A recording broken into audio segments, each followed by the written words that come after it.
అదే RTV app వార్తల్ని క్షణాల్లో చదివే అవకాశం ఉంటుంది. ఒక న్యూస్ పేపర్, ఒక టెలివిజన్ ఛానల్ మీ చేతుల్లో ఎప్పుడూ ఉంటాయి.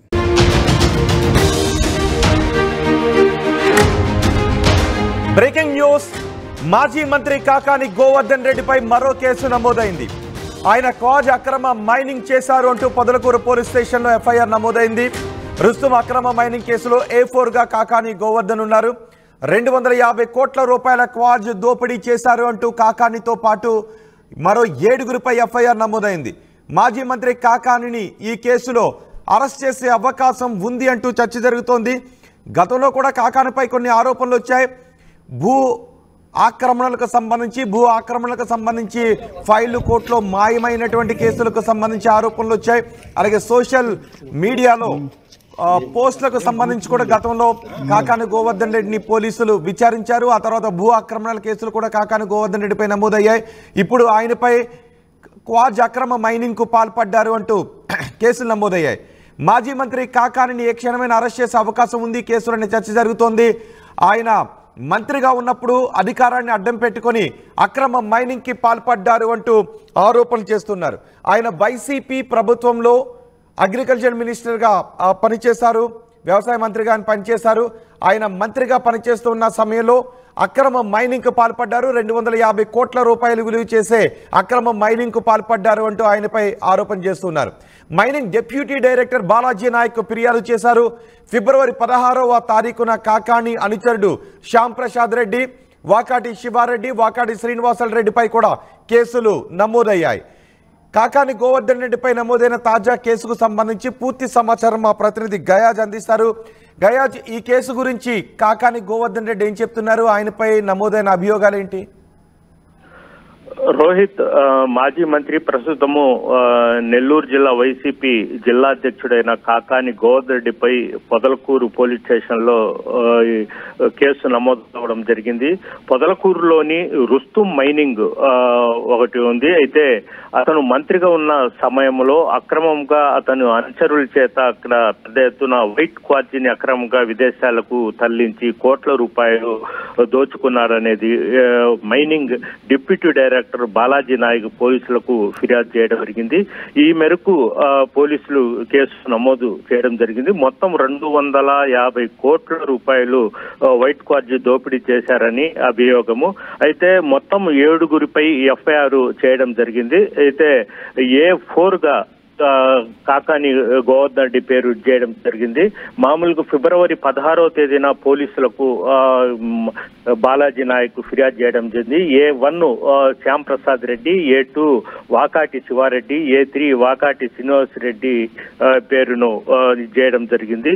A4గా ఇప్పుడు కాకాని గోవర్ధన్ రెడ్డి అంటే A6, A8 ని గత 2 రోజుల కిందట పోలీసులు వాళ్ళని అదుపులోకి తీసుకుని విచారించగా వాళ్ళంతా అక్కడ వైట్ అది రుస్తుం క్వాజ్ లో కొన్ని వస్తువులను కూడా అక్కడ సామాన్లను కూడా కొనుగోలు చేసినట్టు కొన్ని లావాదేవీలు వాళ్ళ ద్వారా కాకాని గోవర్ధన్ రెడ్డి బ్యాక్గ్రౌండ్ గా ఉండి తమ చేత చేయించాడనేది పోలీసుల విచారణలు వెల్లడైంది. ఈ మేరకు కాకాని గోవర్ధన్ రెడ్డి మీద A4గా పోలీసులు కేసు నమోదు పరచడం జరిగింది.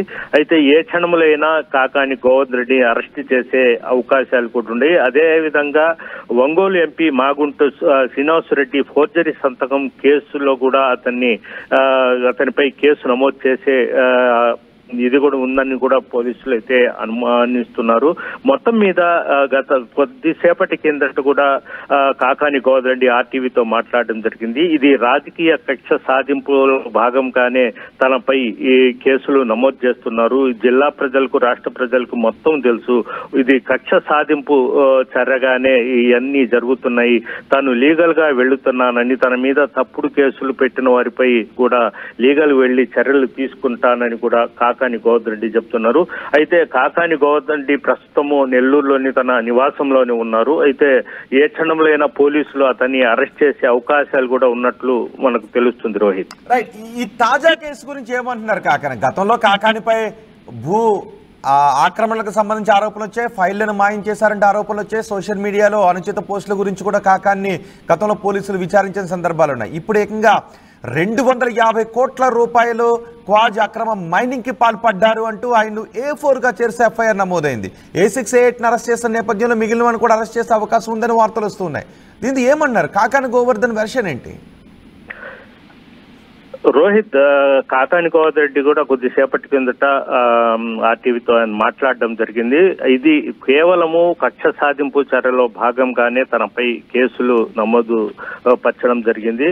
అయితే ఇప్పటి వరకు పోలీసులు A6, A8 ని కూడా విచారించడం జరిగింది. వాళ్ళు లీగల్ గా అదే విధంగా టెక్నికల్ గా ఎలాంటి ఆధారం లేకుండా తమ మీద తనను A4గా కేసులో పెట్టారు. ఇది కుట్రపూరితంగానే జరిగింది. అయితే రాష్ట్ర వ్యాప్తంగా వైఎస్ఆర్సీపీ నాయకులు, గళం విప్పే నాయకులను మొత్తము ఒక పథకం ప్రకారము తెలుగుదేశం పార్టీ కూటమి ప్రభుత్వం అరెస్ట్ చేసుకుంటా వస్తుంది. ఇందులో భాగంగానే కూడా తనకు అరెస్ట్ చేయాలని ఇదితోనే చేస్తున్నారు. ఇంకా కేసులు కూడా తనపై పెట్టే అవకాశాలు కూడా ఉన్నాయి. అయితే రుస్తుం మైన్స్ లో ఏం జరిగింది? లీజు పూర్తి అయిపోయిన తర్వాత కూడా అక్కడ అక్రమ మైనింగ్ జరిగిందని చెప్తూ ఉన్నారా?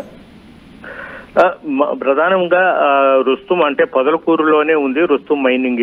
అది లీజ్ అయిపోయిన తర్వాత అందులో వేస్ట్ మెటీరియల్ ఈ మొత్తం ఉంటాయి. అయితే అవి కనీసము రుస్తుం మైనింగ్ లో ఉండే ఇది మొత్తము వాళ్ళు విదేశాలకు తరలించి సుమారు 250 కోట్ల రూపాయలు విలువ చేసే వైట్ క్వార్జిన్ కూడా చైనాకు తరలించి డబ్బు మొత్తం దోచుకున్నారనేది వాళ్ళ ఆరోపణ. అయితే ప్రభుత్వానికి చెందాల్సిన అదే విధంగా ఇది ఆంధ్రప్రదేశ్ లో మాజీ మంత్రి కాకాని గోవర్ధన్ రెడ్డిపై అక్రమ మైనింగ్ కేసు నమోదైంది. ఈ కేసులో కాకాని గోవర్ధన్ ను A4గా చేర్చారు. A6, A8 ను ఇప్పటికే అరెస్ట్ చేశారు. ఈ అక్రమ మైనింగ్ లో 250 కోట్ల రూపాయల అక్రమ మైనింగ్ జరిగింది అని ఆరోపిస్తున్నారు. కాకాని గోవర్ధన్ రెడ్డిని కూడా ఏ క్షణమైన అరెస్ట్ చేసే అవకాశాలు ఉన్నాయని తెలుస్తోంది. మొత్తం 8 మందిని ఈ అక్రమ మైనింగ్ కేసులో 8 మందిని నిందితులుగా చేర్చారు. రుస్తుం మైనింగ్ లో లీజు ముగిసిపోయినప్పటికీ కూడా అక్కడ అక్రమ మైనింగ్ ను చేశారు. 250 కోట్ల రూపాయలు విలువ చేసే క్వాజ్ను అక్రమంగా అక్కడ నుంచి తవ్వి తరలించేశారని చెప్తున్నారు. అయితే ఇది అక్రమ కేసు అని వైసీపీ అంటుంది, కానీ పోలీసులు మాత్రం చెప్తున్నారు ఈ కేసులో పక్కా ఆధారాలు ఉన్నాయి అని చెప్తున్నారు. 250 కోట్ల రూపాయల క్వాజ్ దోపిడీ జరిగింది అంటానికి ఆధారాలు ఉన్నాయని mining deputy director Balaji Naik చెప్తున్నారు. ఆయనే ఈ ఫిర్యాదు చేశారు. దీంతో కాకాని గోవర్ధన్ రెడ్డిని కూడా ఇందులో A4గా చేర్చారు. మరి చూద్దాం ఈ కేసులో ఇంకా ఎటువంటి పరిణామాలు చోటు చేసుకుంటాయి, వైసీపీ నాయకులు ఈ కేసుపై ఏ విధంగా react అవుతారనేది. Fast track your career with programs tailor-made for the industry. KLH Global Business School. మరిన్ని వీడియోస్ కోసం ఛానల్ ని సబ్స్క్రైబ్ చేయండి. లేటెస్ట్ అప్డేట్స్ కోసం వాట్సాప్ ఛానల్ ని ఫాలో చేయండి. అండ్ లింక్ డిస్క్రిప్షన్ లో ఉంది.